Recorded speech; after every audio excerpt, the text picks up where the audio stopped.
Assalamualaikum warahmatullahi wabarakatuh. Waalaikumsalam.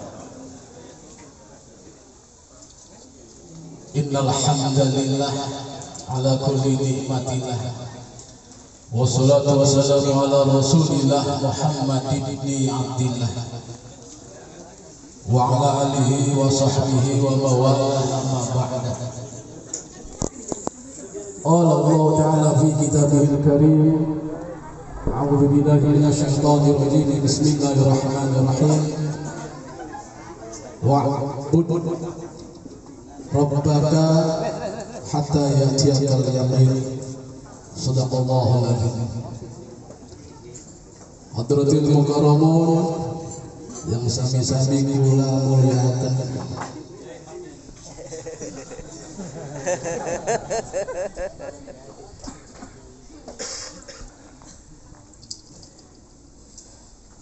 Wabil khusus akhina kiram Kiai Haji Yusuf Suyuti dan juga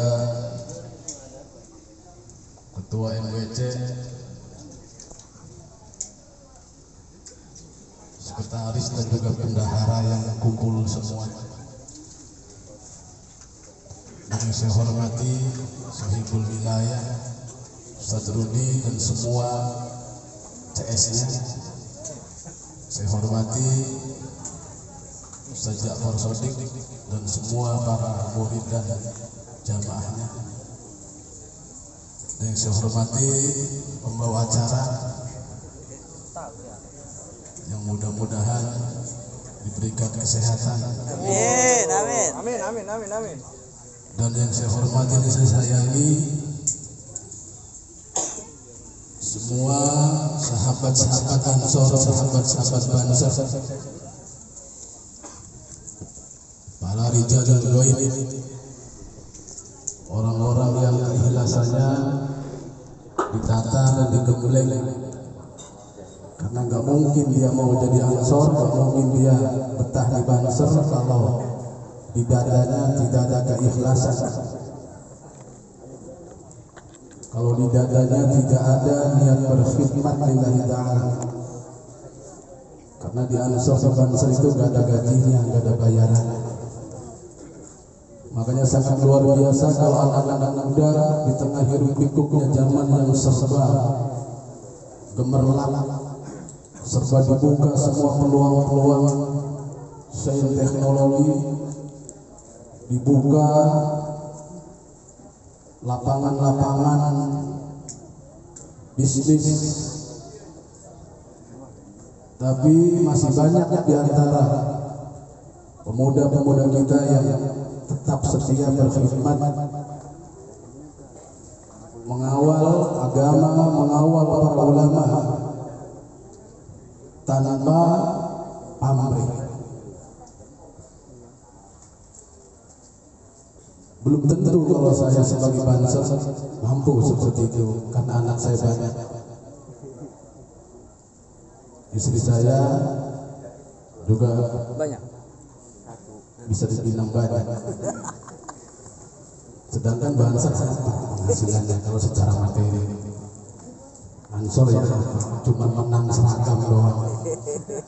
Kalau tidak semata-mata karena ikhlas berkhidmat, maka mereka pasti studi najis untuk betah di Ansor dan di Banser. Tapi karena mereka semata-mata dia berkhidmat kepada ulama, berkhidmat kepada agama, maka tiada hujan, tiada angin, tiada panas. Mereka tetap setia melangkah, setia untuk terus berjaga dan terjaga di siang dan malamnya untuk menjaga para ulamanya. Ini luar biasa. Ormas lain nggak ada kayak gini. Kalau ormas lain mau berantem tapi ada bayarannya, mau berantem cocok-cocokan, tapi kan memperbutkan SPK. Kalau nanti setelah berhasil mungkin dapat bagian-bagian rancangan. Kalau di Ansor Banser nggak ada. Adanya cuma mengharap keberkahan dan doa dari para muassis Nahdlatul Ulama, mengharap doa dari Hashim Asy'ari, Harapannya pun nggak muluk-muluk, nggak pengen masuk surga. Harapannya hanya ingin mendapat doa dan diakui sebagai santri bahasa masyarakat. Cuma pengen lihat santri, mereka rela berkhidmat sepanjang hayat. Tidak ada logika hitungan investasi yang seperti Ansor dan Bansar, luar biasa. Makanya kita patut angkat topi, patut bertakzim, patut menghormati dan menyayangi Ansor dan Bansar. Jadi kalau ada kiai, ulama yang marah, cember melihat Bansar berarti dia belum saatnya jadi ulama. Dah sudah dilebih aja jadi amin.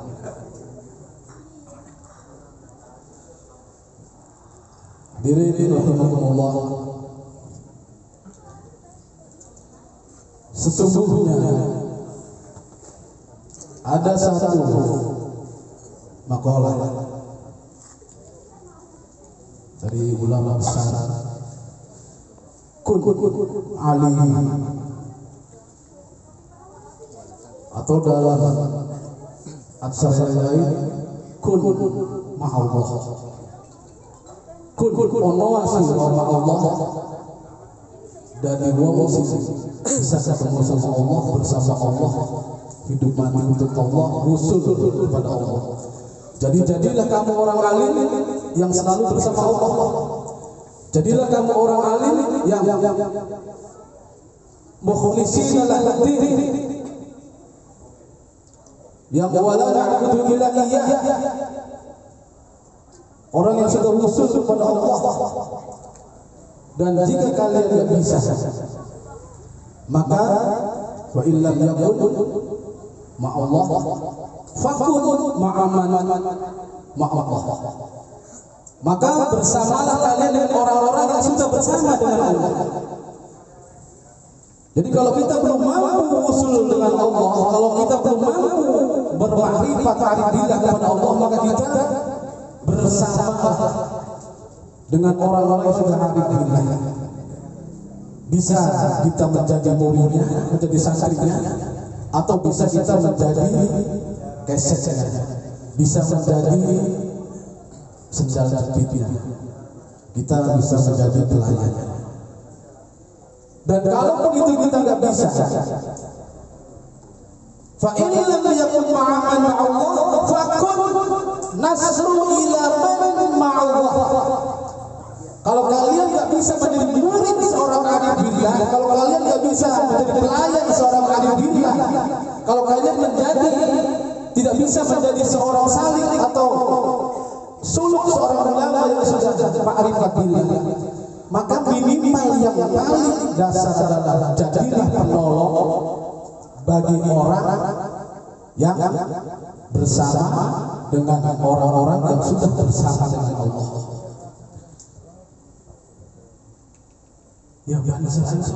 Yang selalu menolong orang-orang yang menjadi bitibalnya para ulama-ulama yang ma'rifat billah, para auliya Allah, para wali-wali Allah. Ansor Bansar inilah yang layak masuk surga lebih dulu. Asli. Maka nanti setelah alam ini hilang, pindah ke alam berikutnya, alam barzakh, alam mahsyar, yaumul hisab, yaumul mizan, yaumul sirat. Tatkala kita sudah berada di mahkamah agung pengadilan Allah dan sudah selesai semuanya, maka bisa jadi Bansar yang dipersilakan untuk masuk surga duluan. Amin ya Allah, amin. Karena kata kiainya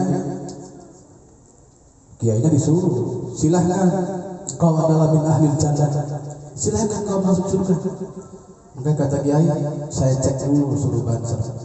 Maka Bansar masuk surga. Dibukalah pintu surga begitu gemerlap indah. Duduklah di sofa yang 1 kali tingkat itu perjalanan 7 hari. Cuman Bansar bingung, kok sepi, ada siapa. Keluar lagi, tanya sama mereka, Bansar, kenapa kau sudah masuk surga keluar lagi? Enggak ada kiai saya. Pulang lagi, keluar lagi, pulang. Bansar. Karena hidup selalu mengawal kiai, semasa hidupnya selalu kemana-mana kumpul bareng kiai. Tatkala nanti sampeyan semua masuk surga pun nggak bakal mau kalau di dalam surga nggak ada kiai. Betul. Itu ansor nasr, orang yang menolong urusan Allah, menolong orang-orang yang taat dalam agama Allah, bukan menolong agama Allah, karena itu mafhum mukhalafah. Jadi menolong orang-orang yang sedang menjalankan agama Allah. Ansor manusia luar biasa karena biasa di luar.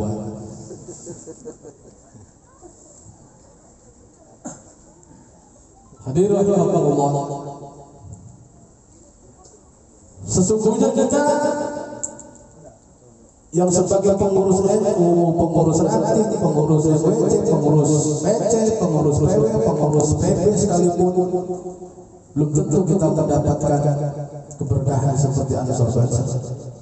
Karena kadang-kadang orang semakin tinggi maka tiupan tangannya semakin deras. Kadang-kadang kalau dia masih pengurus ranting hikmatnya ikhlas, tapi begitu sudah naik sedikit aja kadang sudah mulai lirik sono lirik sini, sudah mulai ngerti politik, sudah mulai pengen cari lobang. Maka peluang untuk menggerogoti lumbung adalah lebih besar untuk tikus-tikus MWC, PC, PW dan PB. Karena lumbungnya tambah besar. Jadi makanya ada cerita kadang-kadang kalau kita niatnya nggak ikhlas berhikmat, maka ada peribahasa tikus mati di dalam lumbung. Banyak orang yang sudah aktif di NU, di MWC, di PC, di PW, di PP begitu susah untuk menggerogoti isi lumbung, maka kadang-kadang mundur, kadang-kadang vakum, kadang-kadang nggak aktif. Masuk NU nggak ada apa-apanya, maka dia lebih memilih masuk partai. Itu kalau yang niatnya nggak ikhlas berhikmat. Makanya banyak orang yang cuma jadi pengurus PC kadang-kadang berhikmatnya bisa melebihi pengurus PC. Padahal dia cuma pengurus premium, pengurus ranting, tapi berhikmatnya melampaui pengurus PC, melampaui pengurus PW, bahkan bisa melampaui pengurus PT. Karena bahasa itu mendirikan Nahdlatul Ulama dengan didukung diperintah oleh para wali-wali Allah, yang mana sanadnya sambung kepada Rasulullah dan atas izin Allah. Tentunya semua kita diperhatikan dari mulai bawah sampai atas, diperhatikan. Jadi apapun yang kita kerjakan, baik kita sebagai pengurus premium, ranting, MWC, PC, PW, PP, kita diperhatikan. CCTV-nya selalu terpasang. Jangan pernah kita melakukan, jangan pernah kita berbuat sesuatu yang membuat bahasa masyari sewa. Karena kalau kita sudah membuat bahasa masyari atau tokoh asis pendiri Nahdlatul Ulama sewa, maka kita tiada guna bercokol dengan Nahdlatul Ulama.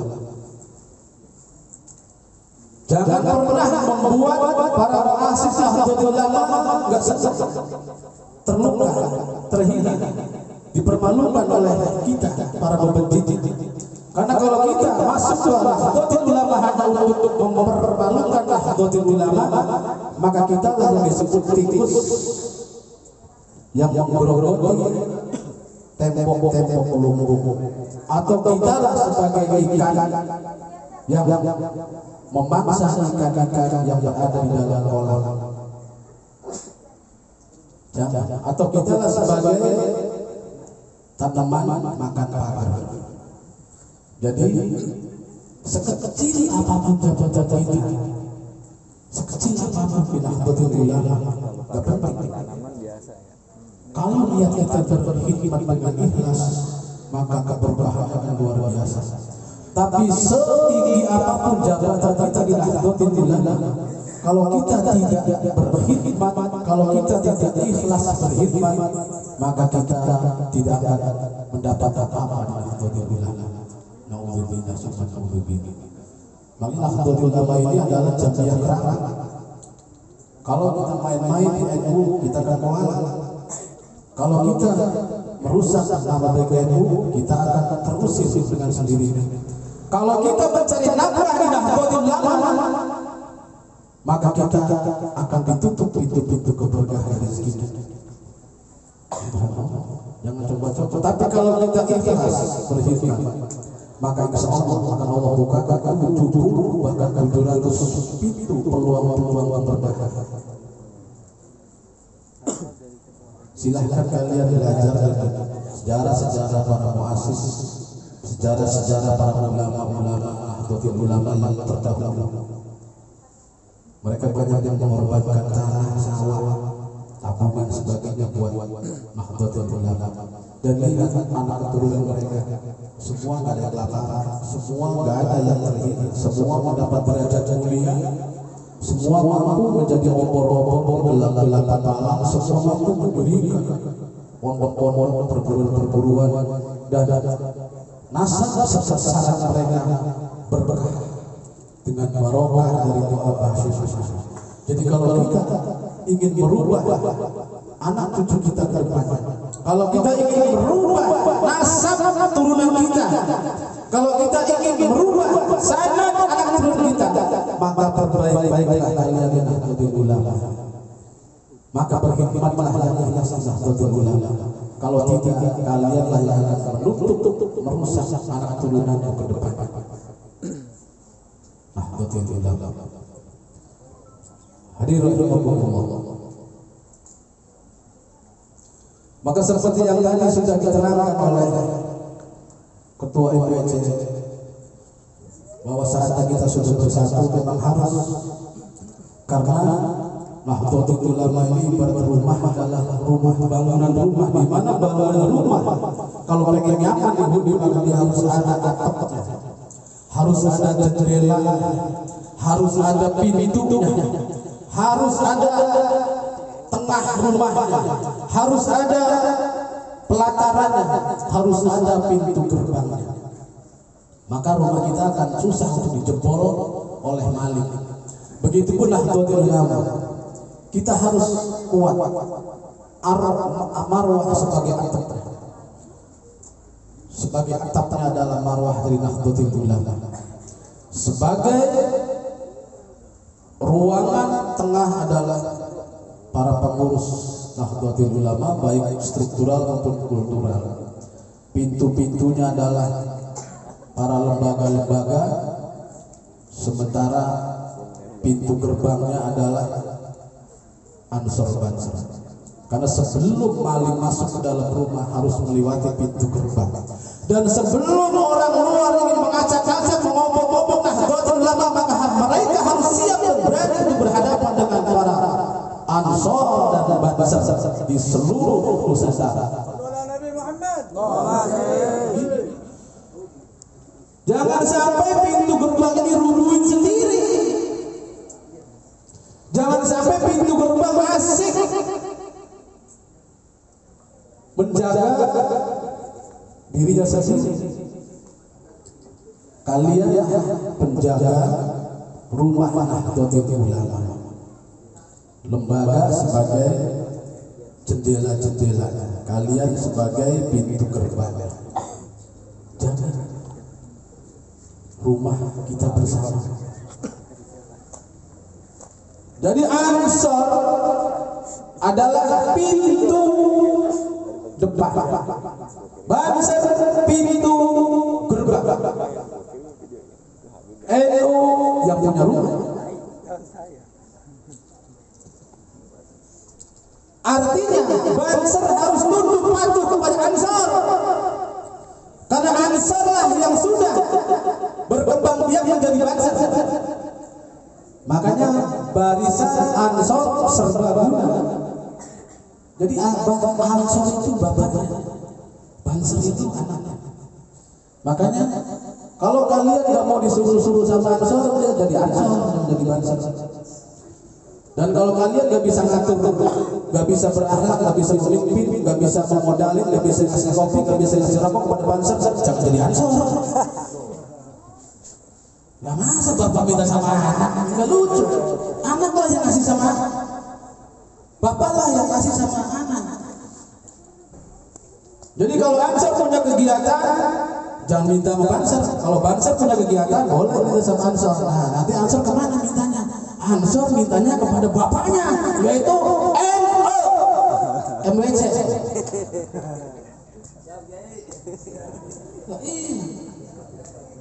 Jadi kalau secara nasab, Banser cucunya, ansor anaknya, kembali. Kalau secara nasab, NU adalah kakeknya, ansor adalah bapaknya, Banser adalah cucunya. Makanya kenapa di dalam PO dan adik-adik Banser harus taat kepada ansor karena bapak. Jadi kalau bapaknya sudah mati baru dia ke kakeknya. Selagi bapaknya masih ada, maka bapaknya dulu yang ngurusi, bapaknya yang harus menyiapkan segala kebutuhan anak. Nah, kalau bapaknya udah nggak ada, misalkan bapaknya lagi tidur, bapaknya lagi ke pasar, bapaknya lagi ada urusan jauh kemana nggak pulang-pulang, maka wajar sang cucu mendatangi kakeknya. Gitu. Jadi artinya Banser, ansor, NU. Ansor ajari kepada Banser untuk taat kepada ansor. Tapi ingat, ansor jangan bumi. Ansor pun harus ajari semua ansor untuk taat kepada NU. Kalau Banser songong sama NU, tanda tanya. Jangan-jangan ansor nggak bisa mendidik Banser. Jangan-jangan ansor blok. Sampai-sampai Banser songong sama bapak, songong sama kakak. Artinya untuk kedua-duanya, untuk para anak-anak mudaku ini, kalau kalian nggak pengen rusak perhitunganku, kalau kalian ingin dapat mendapatkan bocoran keberkahan dari muassis Nahdlatul Ulama, artinya kalian berdua ini harus denengin kakek. Datanglah berdua, bapak nuntun anak, yang tangan sebelah nuntun anaknya, tangan sebelah nenteng berkat. Datang ke NU, itu yang benar. Jangan bapak sama anaknya dua-duanya datang nggak kakek, nggak bawa apa-apa, pulangnya pengen dibekelin. Udah gitu ngambil mangga, ngambil beras, ngambil sarimi, ada ayam, burung. Namanya bapak sama cucu nggak benar. Curhat. Seperti itu. Susunannya seperti itu. Dari zaman dahulu kala dari zaman belakang seperti itu. Itu moderator tuh. Jadi kadang-kadang kalau orang itu langsung mendidik bangsa, melangkahi tugas sang bapak. Makanya kenapa kadang-kadang banyak bangsa yang sensitif, yang sensi kepada pengurus NU karena ini kurang didikan dari bapak. Jadi kalau ada bangsa yang songong kepada kiai NU, berarti bapaknya nggak benar, nggak bisa mendidik anaknya. Gitu. Karena PKN yang di Kasar itu adalah yang menggembleng, yang membaikkan dan sebagainya itu dari ansor. Kalau untuk kiai hanya mengisi, mendoakan dan sebagainya, itu harus dipertahankan. Apalagi kalau ada Banser sama ansor yang berantem, Banser sama NU berantem, berarti mereka sudah keluar dari tatanan garis keturunan. Mau kemana Jor? Kalau ada Banser yang musuhin NU, ada ansor yang musuhin Banser, atau dua-duanya musuhin NU, berarti sudah nggak benar tuh rumahnya. Anak lawan bapaknya, bapak lawan kakeknya, nggak dapat warisan. Warisannya dicoret. Artinya keberkahan dari para muassis Nahdlatul Ulama nggak bakal sampai. Karena berkhidmat urusan batin, berkhidmat urusan hati, berkhidmat nggak bisa diatur oleh struktur, berkhidmat nggak bisa diatur oleh ADART. Itu kan hanya buku panduan. Kalau hatinya kita menyeleweng, kalau hatinya kita nggak ikhlas berkhidmat, percuma ada PO, percuma ADART, percuma, pasti akan dilanggar. Tapi kalau hatinya sudah berkhidmat, ikhlas berkhidmat, ditambah dengan ngerti masalah ADART, ngerti masalah PO, maka insya Allah kalian akan menjadi orang-orang yang seperti tadi disebutkan.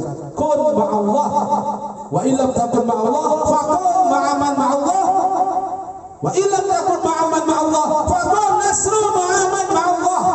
Kalian akan bersama-sama ikut ke dalam surga bersama dengan orang-orang yang kalian bela, yang kalian kawal, yang kalian cintai, yang kalian khidmati, yaitu para aulia Allah yang telah mendirikan Nahdlatul Ulama. Jadi jangan melihat pengurus, lihat yang mendirikan.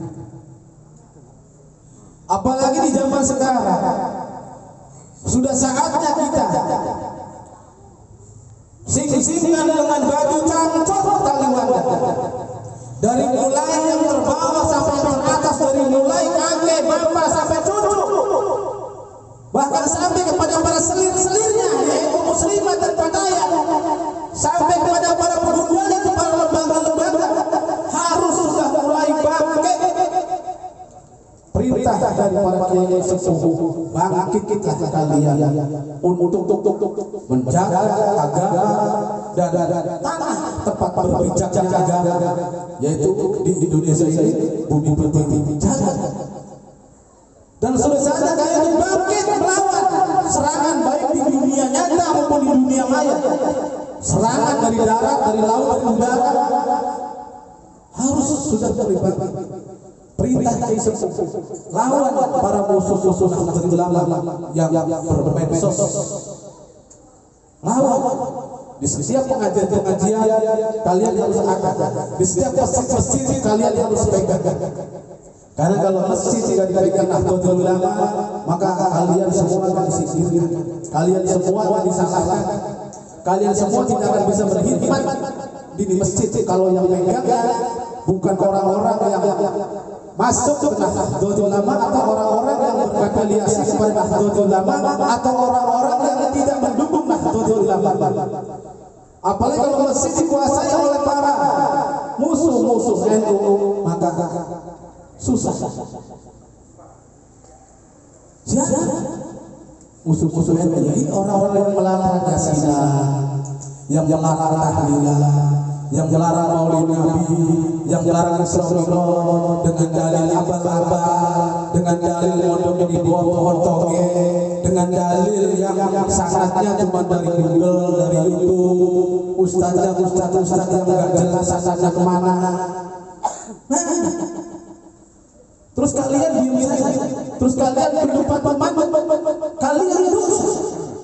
Karena kalian sama saja dengan mengalah untuk kebatilan. Kalian harus bangkit.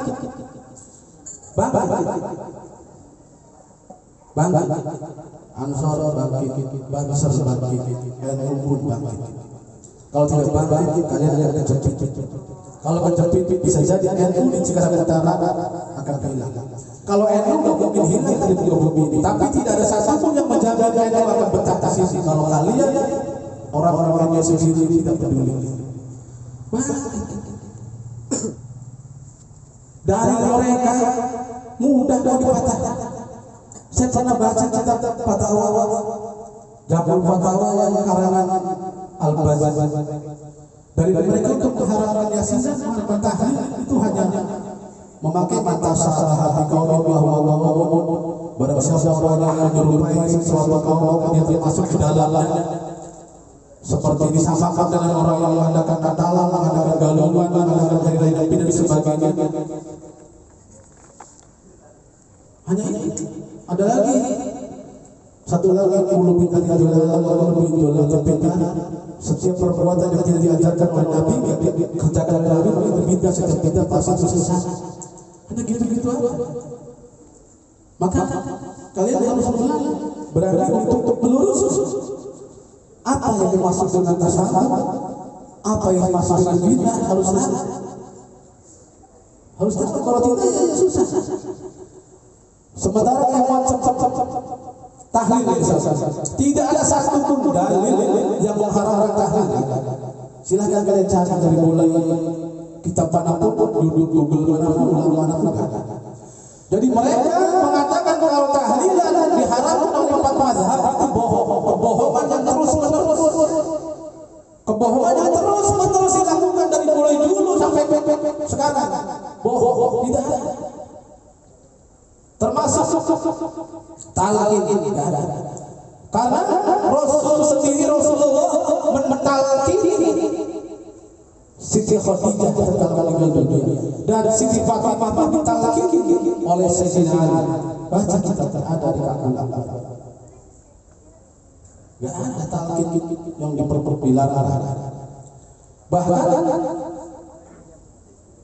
yang namanya tasawuf ini dari ulama salafi sendiri mengatakan kalau tasawuf itu adalah at-tasawuf bil kufar huwa anna insana zayyana bi zaynil kufar bil libasi abil kalami aw asbaha dzalik. Yang disebut tasawuf itu adalah seseorang yang mengerjakan pekerjaan khusus yang dilakukan oleh orang-orang kufar, khusus pekerjaan khusus. Jadi bukan umum, khusus. Baik dari segi pakaian, dari segi pembicaraan, atau yang seperti serupa dengan itu. Misalnya ada kiai mimpi tahlil pakai topi sinterklas. Nah itu bisa jadi di atas tasawuf karena sinterklas khusus pakaiannya Nasrani. Atau misalkan ada golongan mengadakan tahlilan yasinan di masjid, tiba-tiba tidak membaca yasin. Yang dibacanya bukan yasin, yang dibacanya bukan sholawatan, yang dibacanya bukan Al-Quran. Jadi khusus bacaan mereka. Itu. Atau pakai bahasa-bahasa. Tapi kalau cuma duduk-duduk berkumpul serupa dengan mereka atau pilih-pilih hal yang serupa dengan mereka gak masalah. Karena yang disebut tasawuf adalah bihaitsu idza ra'ahu ra'iyal kufar. Yang sekiranya orang melihat kepada kita, maka mereka yakin kalau kita adalah termasuk orang kufar. Nah, sekarang kita kayak gini, ngadain undang, disampaikan nama galungan Natalan, ya nggak mungkin karena pasti beda.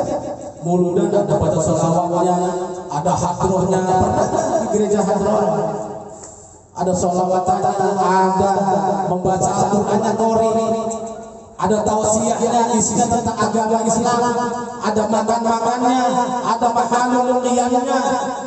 Sama nggak sama Natalan atau sama sama galungan? Kalau masalah baju sama nggak masalah, karena Allah nggak pernah mandang baju. Nggak ada seleksi masuk surga bajunya harus putih, nggak ada. Jadi kalau baju bebas. Ada nggak orang lagi tahlilan, liu, kok dia mirip kayak orang ini? Kan dulu zaman Hindu itu zaman ikung, memang duduk mereka semua menghadapi ikung sesajen.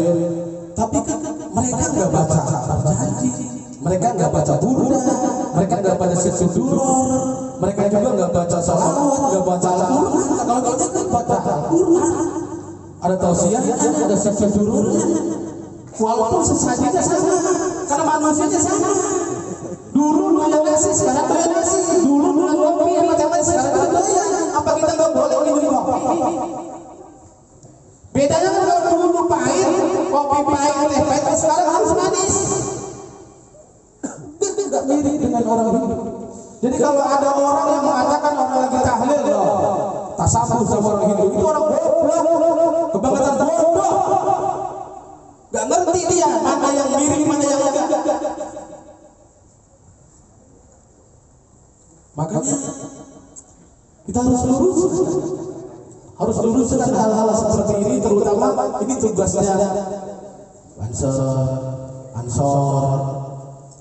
Karena ini sehari-hari kita harus diluruskan, harus dikasih tahu. Dan ini di dunia ini tidak ada satupun orang yang melarang tahlil, tidak ada satupun orang yang melarang maulid, tidak ada satupun orang yang melarang Isra Mi'raj, tidak ada satupun orang yang melarang talqin. Kalau banyak ada Muhammadiyah, Persis. Tapi kalau maulid, tahlil, talqin, tidak ada yang melarang kecuali sisi. Wahabi, hanya satu-satunya Wahabi lah yang melarang maulidan, rajaban, tahlilan. Cuma dia doang satu. Tapi kenapa ramai? Karena dia banyak anak-anaknya, banyak capap-capapnya. Walaupun cuma 10 orang, 7 orang, 5 orang, 3 orang, walaupun sedikit tapi ramai mulutnya. Karena mereka didanai dengan dana yang besar, sementara kita itu nggak ada dananya. Kadang-kadang siang pulih, malam pakai baju Kalau mereka dananya banyak, makanya walaupun cuma 3 orang, mereka kuat karena duitnya banyak. Ingat, hanya dia yang melarang maulid Nabi di seluruh dunia, di negeri manapun, di Maroko, di Yaman, di Suriah, di Mekah, di Madinah. Hanya Wahabi yang melarang maulid Nabi, melarang kumpul-kumpul kayak gini, hanya Wahabi. Dan semua yang membenci NU, yang membenci Ahlussunnah wal Jamaah, yang membenci amaliyah Ahlussunnah wal Jamaah, itu adalah Wahabi. Tapi kelasnya beda-beda. Wahabi itu kadang-kadang lebih sakit daripada Khawarij. Karena Islam ini pernah mendapatkan 3 gelombang. Gelombang pertama dan gelombang kedua. Dulu zaman kejayaan kala Rasul masih ada, para sahabat masih ada. Tahukah kalian siapa Khawarij? Khawarij itu adalah orang-orang yang marah kepada Sayyidina Ali dan marah kepada Muawiyah. Tatkala Sayyidina Ali dan Muawiyah mengadakan gencatan senjata berdamai, karena terjadi peperangan besar yang disebut dengan perang Siffin. Kemudian mereka berdua gencatan senjata berunding. Nah, orang-orang yang gak suka dengan perundingan itu, kemudian mereka keluar dari barisan Sayyidina Ali, keluar dari barisan Muawiyah. Itulah yang disebut dengan Khawarij. Khawarij itu bukan golongan Sayyidina Ali, bukan golongan Muawiyah, bukan golongan Juliyah Nabi, bukan golongan bukan golongan Sisi. Jadi mereka yang benci dengan Sayyidina Ali dan benci dengan Muawiyah keluar. Itu Khawarij. Dan siapa Khawarij? Khawarij pelopornya adalah Dzulhuwaisir dari Bani Al-Tamim. Maka sekarang banyak jadi orang-orang yang Pajero, pasukan Jenderal Jepara, Cingkrang, ya RCTI, sama yang tidak ada bawa stempel, itu banyakkan dari turunan dari kami di sananya. Cuman herannya apa sampai sini? Apa mereka naik getek ke sini? Dzulhuwaisir. Sampai-sampai Rasul bersabda setelah Dzulhuwaisir mendebat Rasulullah, wahai Nabi, berlakulah adil. Rasul sedikit emosi, wahai Dzulhuwaisir, celakalah kamu, kalau aku sendiri gak bisa adil, siapa lagi yang bisa adil? Sampai-sampai Sayyidina Umar bangun, ya Rasulullah, izinkan aku untuk memenggal kepalanya. Gak usah, wahai Umar, gak penting. Maka pulanglah Dzulhuwaisir, dan setelah itu Rasul berbicara, nanti akan keluar dari anak keturunan orang ini banyak orang yang baca Quran cuma sampai tenggorokan, dan nanti mereka akan membuat onar di dalam ajaran. Kalau aku masih dikasih umur untuk bertemu dengan saat itu, aku penggal leher.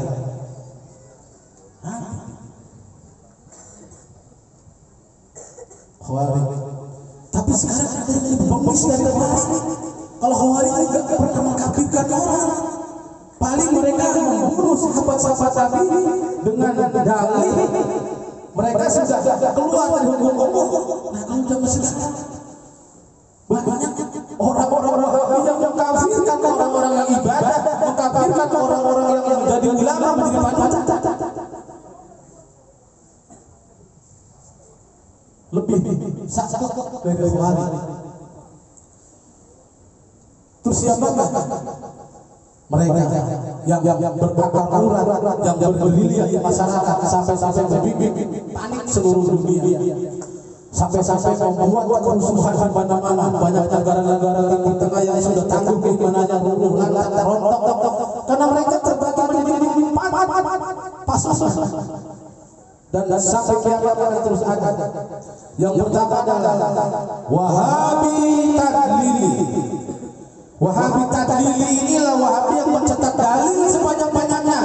Mereka kemudian merekrut, mereka membuat kader para anak-anak muda itu hafal Quran, hafal hadis, bahkan hafal dengan turut atau yang disebut kitab kuning, dihafal untuk kemudian dipalsukan, dihafal diselipkan, dihafal disamarkan, dihafal untuk dihantar. Wahabi Tadlili, mereka yang pintar berdalil, mereka yang raja berdalil, karena memang digeblek disetting untuk khusus berdalil.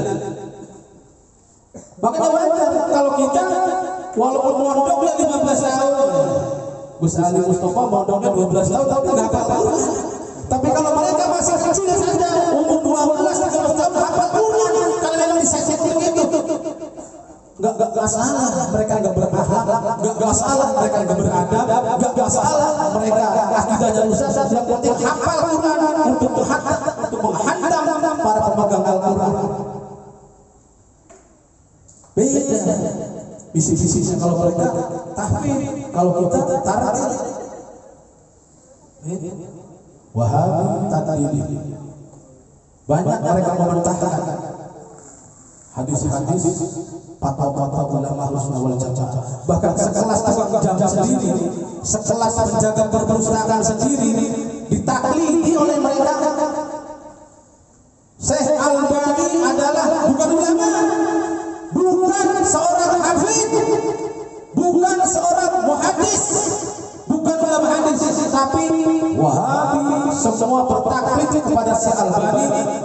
Bahkan Syekh Albani sendiri berani mendoibkan hadis Sahih Bukhari, mendoibkan perawi hadis Sahih Muslim. Bahkan ada yang tidak cocok dengan beberapa sanad dari Sahih Bukhari Muslim. Al-Albani tukang jahat berani melawan Imam Bukhari, Imam Muslim yang sudah sekali Coba kalau kita yang begitu udah dianggap penista agama, ya lihat. Yang kedua adalah Wahabi Salafi. Yang pertama Wahabi Tadlili, yang kedua Wahabi Salafi. Mereka dari masih bocah dirancang untuk pintar ngomong, bawel. Dari masih kecil dirancang untuk bawel dulunya. Dari mulai kecil dirancang untuk pintar ngomong, pintar debat, untuk menguasai panggung-panggung. Modalnya tanya kepada Tadlili tadi. Cirinya gampang. Asal kepalanya botak, jenggotnya panjang dan dumpel kayak sasa tikus, jidatnya kayak ketabrak kontainer, celananya kayak musim hujan. Itu sudah dia Wahabi Salafi. Ya kalau mereka gak bawel nggak masalah, karena mereka sama-sama muslim, saudara kita. Al-muslimu akhul muslim, sesama saudara. Cuman karena mereka bawel saja, mereka mengkritik, menghujat, mengkafirkan, menjelekkan ulama-ulama kita. Ya kita sebagai para muridnya wajib untuk membela guru-guru kita. Mereka mengkafirkan sekelas tempat madhab, sekelas Imam Al-Ghazali, Imam Abu Hasan Al-Asy'ari, Abu Mansur Al-Maturidi, mengkafirkan sekelas Ibnu Hajar Al-Asqalani, yang pengarang Fathul Bari Ibnu Hajar al-Haytami disesatkan, dikafirkan. Ya kita giliran kita balas, giliran kita balik menjelekan ulama dia marah langsung pada latihan mana, latihan nyantet, latihan ngeluh. Dia pikir orang itu gak ahli santet kali, orang itu gak ahli ngeluh kali. Orang ini tuh lembok tanpa genteng kade. Karena sebelum kalian datang ke Indonesia, orang-orang Nahdlatul Ulama sudah menguasai wilayah Nusantara. Jangan cuma manusia, coba jin, setan, genderuwo, iblis habis sama orang-orang itu. Orang yang itu orang sakti, para wali-wali Allah, sahibul wilayah. Nah kalian orang dari mana-mana cuma numpang berak di sini sudah, numpang berak, numpang makan, numpang berangkat, numpang usaha, numpang nyari duit udah kaya pulang kalian ke daerah masing-masing. Tapi kadang-kadang di sini bertingkah. Kalau ada yang begitu, gebukin aja rame-rame, usir mereka rame-rame. Kecuali kalau mereka aman, damai, silahkan. Masing-masing numpang hidup, masing-masing beragama, silahkan. Kita nggak boleh mengganggu orang yang beragama. Jangankan sesama Islam, orang non-Muslim aja kita rangkul kalau mereka nggak rese. Tapi kalau mereka rese, mereka memusuhi, maka aja sambat kami ayah, para penggawa, para panglima, para jawara, Nahdlatul Ulama lebih banyak dari kalian, lebih sakti madraguna, otot kawat, balon bersih. Sebelum bangsa yang perang, saya dulu yang maju. Udah saatnya para kiai, para santri untuk bela Nahdlatul Ulama, bela agama. Karena semakin hari mereka semakin berani, semakin luncur, termasuk menguasai masjid-masjid yang dulunya Nahdlatul Ulama, termasuk menyala-nyalakan dan sebagainya, termasuk mereka berbelia lewat medsos, lewat dunia maya, menyala-nyalakan, menjelek-jelekan. Sementara Ansor Jamaah itu anak-anak pada diam saja, pura-pura udah tahu. Habis anak cucu kita nanti susah untuk beribadah, susah untuk cari tempat tahlil, susah untuk mengadakan maulid Nabi. Kalau bukan kita sekarang hari ini yang mengawal, siapa lagi? Bangkitlah, jangan pernah kalian lihat. Yang ketiga adalah Wahabi jihadi. Wahabi yang digembleng dari masih pitik untuk berperang, digembleng dari masih bocah untuk menyerang, digembleng dari bocah untuk menghafalkan Allahu Akbar, Allahu Akbar, Allahu Akbar, tapi dia nggak pedayang. Allahu Akbar, tapi dia dibuki mobil orang. Allahu Akbar, merusak rumah orang. Allahu Akbar, tapi pintu belakang masuk mobil. Sebelum mereka mengajarkan Allahu Akbar, kita sudah Allahu Akbar duluan. Allahu Akbar, sami Allahu liman hamidah, Allahu Akbar, Allahu Akbar, Allahu Akbar. 5 waktu, bahkan tarawih 23 rakaat. Kenyang banget. Belum ditambah lagi habis salat. Subhanallah, subhanallah, subhanallah, alhamdulillah, alhamdulillah, Allahu Akbar, Allahu Akbar 33 kali. Kalau jamaah ada 50 orang, 33 kali 50 udah berapa? Jadi bukan berarti kita trauma Allah, bukan berarti kita nggak mau Allah. Allah Akbar itu adalah bahasa yang sakral buat Allah saja, bukan buat membela para cukup yang baik.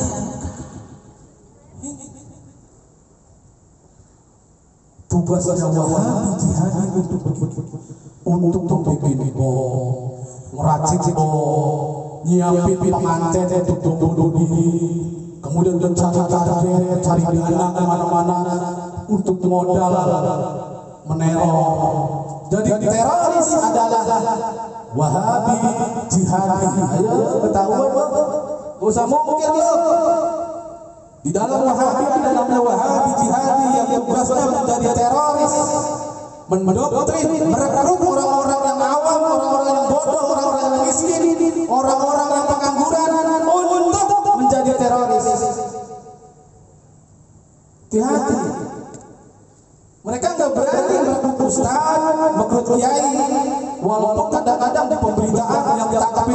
Ustadz anu, Kiai anu. Itu bukan ustadz, itu manusia yang digeblek, yang disetting untuk pintar ngomong, pintar dalil, kemudian untuk pintar perang. Itu geblengan Wahabi. Gak ada niat mereka untuk menghafal hadis, Quran dan sebagainya untuk dakwah, gak ada. Dan yang terakhir adalah Wahabi takfiri. Ini yang paling sakit. Ini yang sudah tidak ada toleransi, bahkan kita haram bermakmum kepada dada. Kalau kita sholat bermakmum kepada dada, gak sah sholat kita. Jangankan berjamaahnya, sholatnya saja sudah gak sah.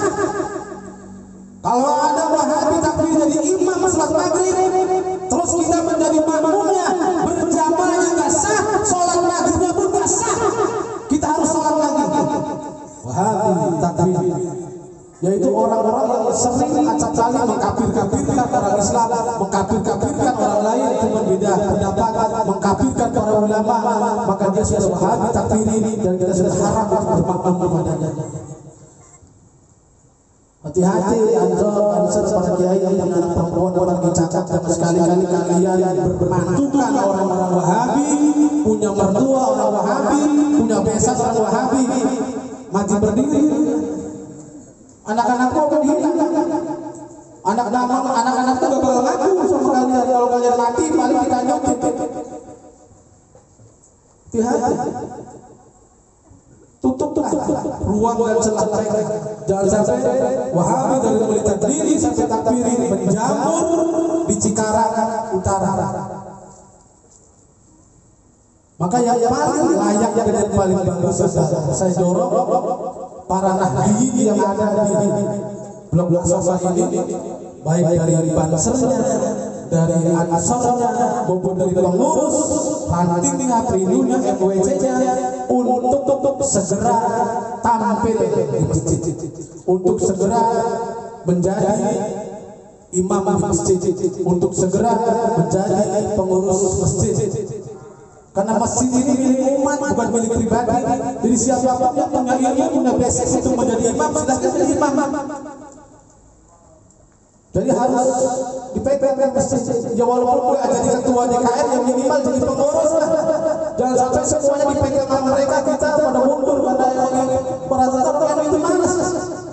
Orang yang itu rata-rata terlalu ini sofa. Monggo. Jadi DKM-nya, gak usah, saya masih muda. Monggo, sampai monggo. Ya udah. Kita monggo dari belakangnya. Gua ada imam. Siap, rapatkan. Luruskan barisan. Kan begitu. Keduluan itu. Iya. Siap. Rapatkan. Luruskan barisan. Karena kalau nggak lurus, kalau nggak rapat, ada setan yang akan masuk ke yang tempat yang bolong. Yang bolongnya setan nggak masuk lewat sini, masuk lewat sini, bolongnya. Apa lewat sini kata setan? Wah, bolongannya gede banget, blas. Masuknya lewat bolong. Atau setan pinter. Emang dikira setan bodoh. Percuma kita merapatkan kaki kalau selangkangannya bolongnya gede. Percuma di dalam fikih yang sudah rapat itu adalah bahwa kita bukan berarti kalau ini kesian yang kakinya bego, kesian yang polio, kesian yang jempolnya cantengan, apalagi yang ujung kelingkingnya ininya lah kesian, akhirnya malas masjid. Pak, orang masjid enggak bu. Kemarin saya ke masjid diinjak orang lah, kenapa diinjak Pak? Ini orang apa? Mereka diinjak terus, ini nggak mau masjid. Ini para kader-kader muda nih, para kader-kader muda di seluruh Cikarang Utara. Tunjukkan hikmahmu, tunjukkan himmah, tunjukkan izahmu, untuk menjaga marwah Nahdlatul Ulama. Jadilah kalian sebagai atap-atap dari rumah Nahdlatul Ulama. Jadilah kalian sebagai jendela-jendela Nahdlatul Ulama agar rumahnya nggak pengap. Jadilah kalian sebagai pintu-pintu dari rumah Nahdlatul Ulama agar nggak gampang dimasukin kucing, dimasukin bebek. Jadilah kalian sebagai pintu-pintu gerbang dari rumah Nahdlatul Ulama agar gak mudah dimasuki penyusup-penyusup dan maling-maling yang membodol akidah umat.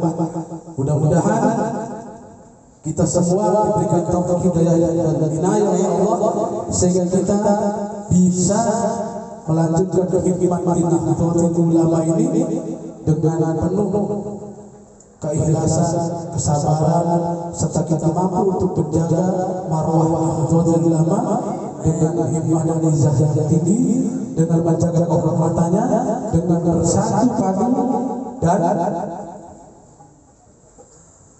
dimulai dari malam ini, dimulai dari diri kita.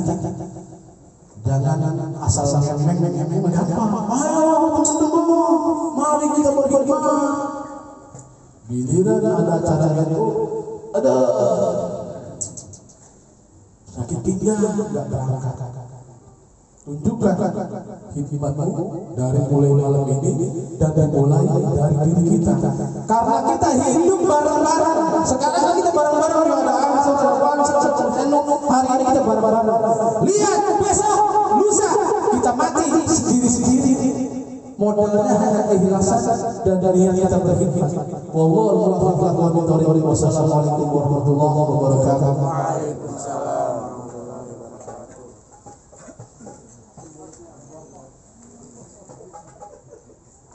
Alhamdulillah, terima kasih yang sudah disampaikan oleh orang tua kita, selalu guru kita.